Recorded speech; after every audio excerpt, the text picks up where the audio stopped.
Hi guys, after a long time I am seeing you. Thanks for supporting my channel MacTech360. Those who are not subscribed, please subscribe my channel. In this video, I will discuss about this color coding of the welding consumable.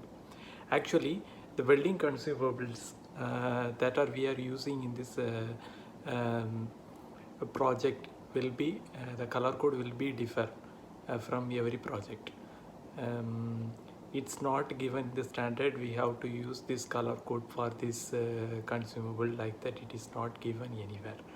For avoiding the mixing of this filler wire or welding electrodes with a, for example, there is a, for SS stainless steel material we are using 316L filler, 308 and 347 also, but they are looking like same, but the chemical composition will be differ from each other.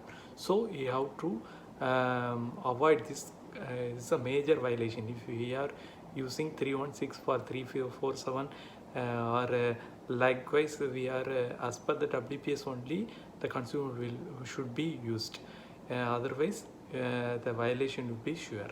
So you have to avoid this violation or to control the welding consumable in the site. We have to follow this color code system.